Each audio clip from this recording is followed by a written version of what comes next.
আমি আমি রাজনৈতিক কোনো দলের কোনো ব্যাপারে মন্তব্য করি না। এটা অতীতেও বলেছি, আমাকে দয়া করে এই ধরনের কোনো প্রশ্ন করে বিব্রত করবেন না। আমার সহকর্মীবৃন্দ, আপনারা জানেন যে আমরা বলেছিলাম যে 31শে অক্টোবর 2025 তারিখে যাদের বয়স 18 হয়েছে এবং যারা নিবন্ধন নিয়েছেন তারা ভোটার তালিকায় অন্তর্ভুক্ত। এই সংখ্যাটা আমরা আপনাদেরকে জানানোর জন্যই আজকের এই উদ্যোগটা। আমাদের এই হিসাবে অনুযায়ী বর্তমানে বাংলাদেশের ভোটারের সংখ্যা হচ্ছে 12,76,12,384। I repeat, 12,76,12,384।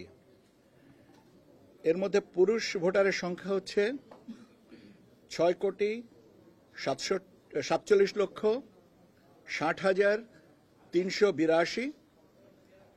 6,47,60,382। আর মহিলা ভোটারের সংখ্যা হচ্ছে 6,28,50,772। 6,28,50,772। আর মানে তৃতীয় লিঙ্গ যেটা আমরা বলি হিজড়া, ওনাদের সংখ্যা হচ্ছে 1,230। পুরুষ এবং মহিলা ভোটারের এখন সংখ্যাগত পার্থক্য হচ্ছে পুরুষের ভোটারের সংখ্যা বেশি, 19,09,610 জনা। 19,09,610 জনা পুরুষ ভোটার আমাদের তালিকায় বেশি।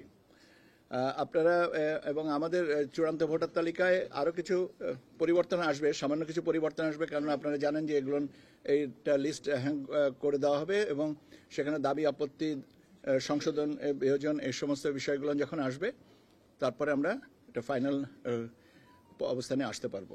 তো এই হচ্ছে আমার প্রাথমিকভাবে আপনাদের সাথে কথা বলার ছিল। হিরন আরও মিনারেল ওয়াটার মাত্র 50 পয়সায় প্রতি লিটার। চূড়ান্ত ধাপে কতজন বাড়লো? হ্যাঁ, দেশের মোট ভোটার এখন এই পর্যায়ে মানে আমরা যে 1 সেপ্টেম্বর থেকে আমরা 31 অক্টোবর পর্যন্ত এটা বেড়েছে 13,04,880 জন। 13,04,880 জন এই সংখ্যাটা বেড়েছে ভোটার তালিকায়। যে 31শে অক্টোবর পর্যন্ত বর্ধিত করার সুবাদে এটা বেড়েছে আর কি 13,04,880 জন। প্রথম সেপ্টেম্বর 1 সেপ্টেম্বর থেকে 31 অক্টোবর মানে 2 মাসে। আমি রাজনৈতিক কোনো দলের কোনো ব্যাপারে মন্তব্য করি না। এটা অতীতেও বলেছি, আমাকে দয়া করে এই ধরনের কোনো প্রশ্ন করে বিব্রত করবেন না। আমাদের একটু আমরা এই বিষয়টা ভেরি সাবস্টেন্টিভ একটা প্রশ্ন যে নির্বাচনে আমরা মূলত 3টা আমাদের স্টেক হোল্ডারের সাথে এখন আমরা ডায়ালগটা কমপ্লিট করতে পারিনি, যাদের ভিতরে একটা মেজর স্টেক হোল্ডার হচ্ছে রাজনৈতিক দলগুলো। রাজনৈতিক দলের সাথে আমরা অর্ডিন্যান্সটা যেটা আরপিও সংশোধনের এবং আচরণ বিধিমালার রাজনৈতিক দল এবং প্রার্থীদের আচরণ বিধিমালার এই গেজেটটা না পাওয়া গেলে আসলে অর্থবহ আলোচনাটা করা সম্ভব হবে না। তো সেই জন্যই অপেক্ষায় আছি, এটা পেলেই আমরা এই কাজটা শুরু করে দেব। ঠিক আছে, আপনাদেরকে অসংখ্য ধন্যবাদ।